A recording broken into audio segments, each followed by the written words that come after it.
it's still so weird to think about. I mean, for me especially, going from I will never ever hunt to several years later, I'm definitely going to be a vegetarian for the rest of my life.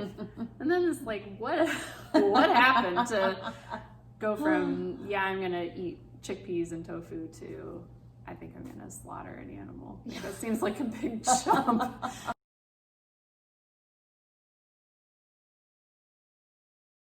Hi guys, I'm Erica Place. I'm the outreach coordinator here. And my name is Beth Woggy, and I am one of the naturalists with Story County Conservation. And we wanted to just share with you our stories about a really interesting adventure we've been on. It's not over yet, but we started earlier this summer. Yeah, we signed up for a program with the Iowa DNR called Field to Fork, and we're learning how to bow hunt, which is crazy. The Field to Fork program is designed to provide a hands-on learning experience to adults who are interested in bow hunting, but just need a little bit of help getting started.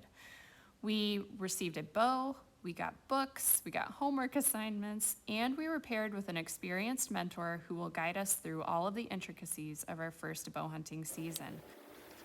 If we are ever going to step way out of our comfort zones and make the leap into hunting, this is going to be our chance.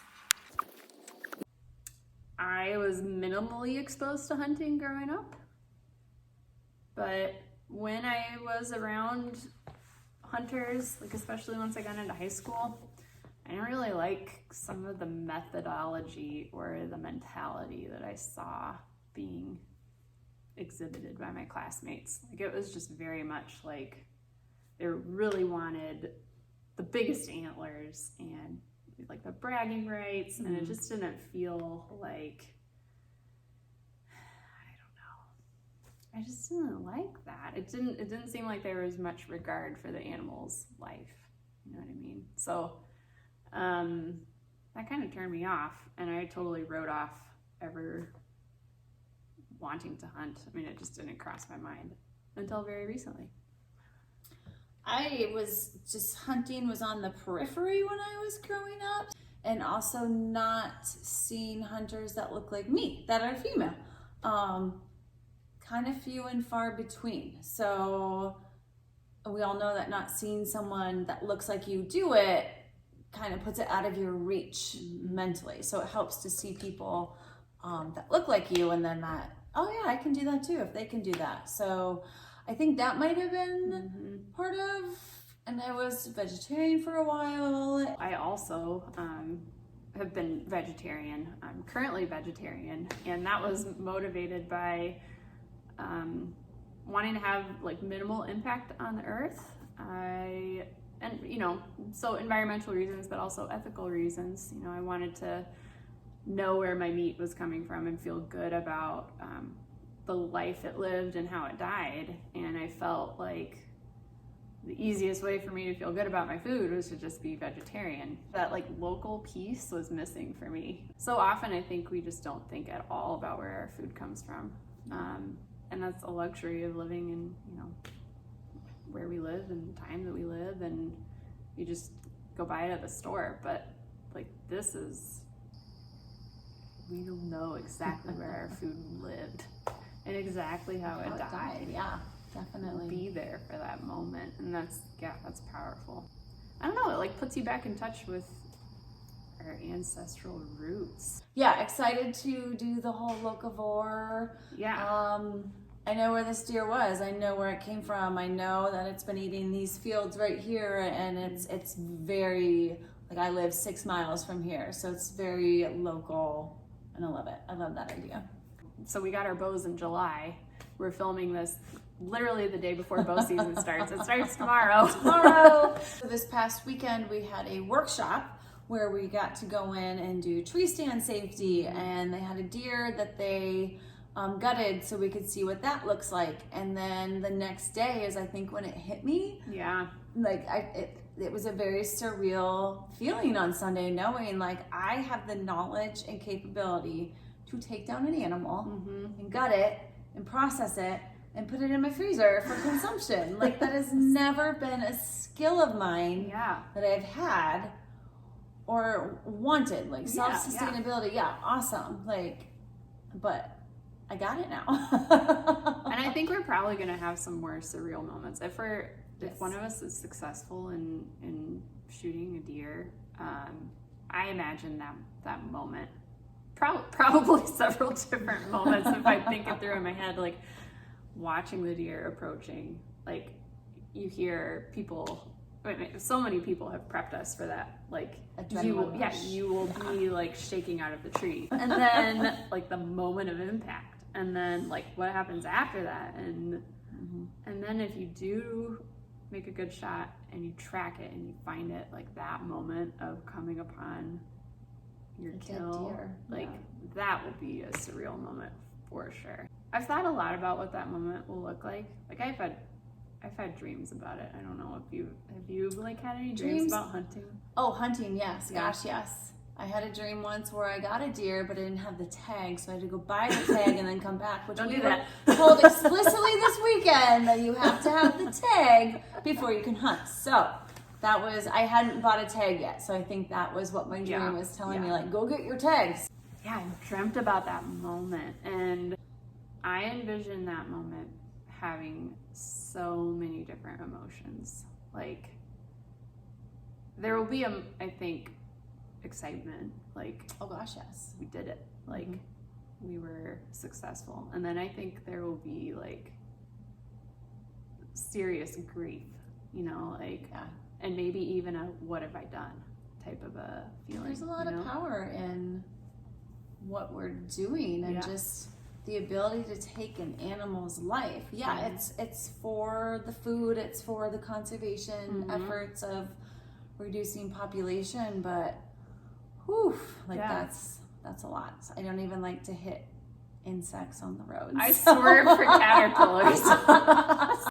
What do you think was your biggest barrier for, you know, at any point throughout this process, maybe like, let's say after we already committed to signing up for the program, did you come across anything that, like, as we worked our way through it, you're like, wow, I can see that this would be a barrier for people who... I think all the questions that I had that had it not been part of this program, I wouldn't have known where to go with those questions.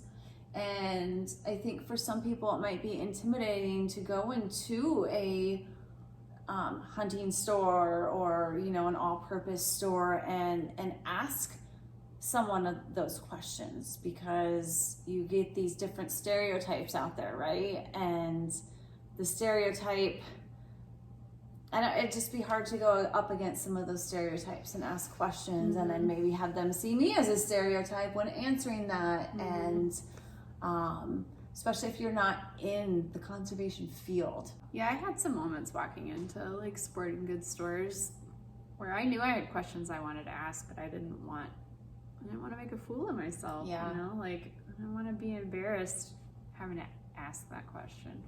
I'm thinking of a particular instance when I wanted to buy a knife, a hunting knife, and it was assumed that I was buying it for someone else, that it wasn't going to be mine, that it was going to be a gift. Everybody needs to assume that you can hunt. Yeah. I can hunt. We can all do that. Like anybody can, and don't treat people like they can't, or like they're not the ones that are there buying the hunting equipment. I think there's a lot of pressure that maybe every hunter has felt at some point or another, to feel like you have to get that big deer with the big antlers. And, you know, you can show it off. And if you don't do that, or if you don't want to do that, that you're somehow less than. Like that doesn't make people feel welcome either. No, gosh, no. Will we do this next year? I don't know. 2020 just presented itself in this way of, you know, giving everybody the gift of time. Absolutely, yeah. So because of all this time that I had personally to put into this, that's the only way this would have happened. If there was no pandemic, I would not be doing this. I would have been too busy with other things at work and other things at home, and no time to practice and no time for homework. And but I think this was a good time to get that done. So I have the knowledge, so Yeah. next year it won't be as big of a It'd be input. so overwhelming next year. Yeah. You'll have So it started. it was just the perfect combination of everything this year. Yeah, it was a great time to start a new Yeah. hobby. I think I'll struggle with feeling like it was a successful season if I don't get a deer, or even worse, if I like wound a deer. I think Yeah, that'll be hard. That'll That be will- hard to come back from. that will honestly probably I mean, I hate to say that it all hinges on that, but it kind of does for me. Like if I get out there and I feel like my confidence is where it needs to be and my skill is where it needs to be and the opportunity is there and I biff it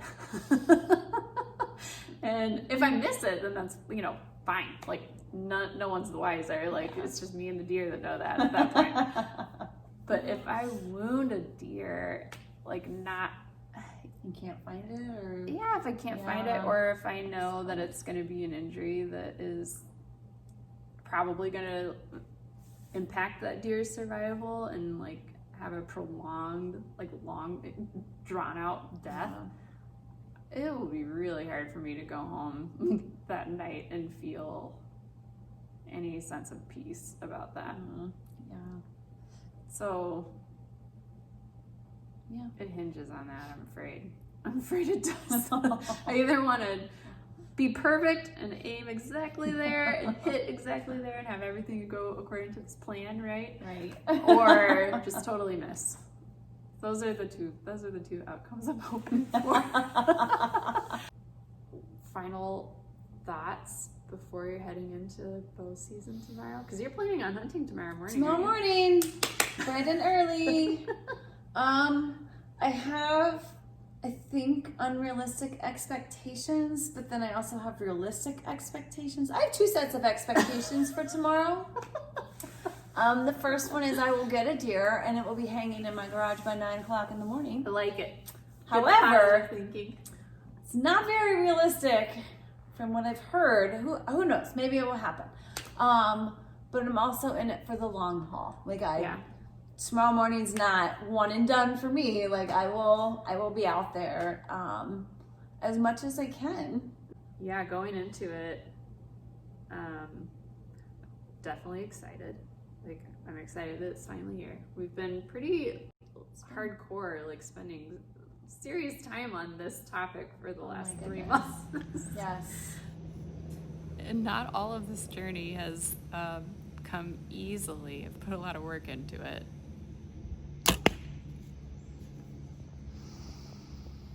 Frustrated. It's nice to finally be at like It's go time. deadline isn't really the right word, but it's like it's here now, right? So I'm excited about that. Very nervous. Very nervous. But I feel pretty good. I mean, there are a lot of intangibles, intangible takeaways from this process. And I feel pretty good about what I've learned and how that's helped me grow as an individual and how it helps me be a better outreach coordinator, helps me relate to people in a new way. Mm-hmm. I'm not letting myself think about anything other than like the point of impact. Like It's good. that's where I'm. Yeah. It's good focus. So that might come back to bite me. Like if I do shoot a deer, then I'm probably going to be scrambling and like not knowing what to. I'll call the conservation officers. There you go. Yeah, they will be happy to help you. Well, and worst comes to worst, we get some gorgeous time out in nature, right? watching the forest wake up. Like I'm very excited about that. Yeah, I've never sat in a tree for hours. Right? It's totally different. It's here. It's here. Ah! Tomorrow. So we'll maybe plan on checking back in, I don't know, halfway through the season. Yeah. Or maybe tomorrow after Beth shoots her deer. All right, well, we'll see what happens. It's official. It's getting real.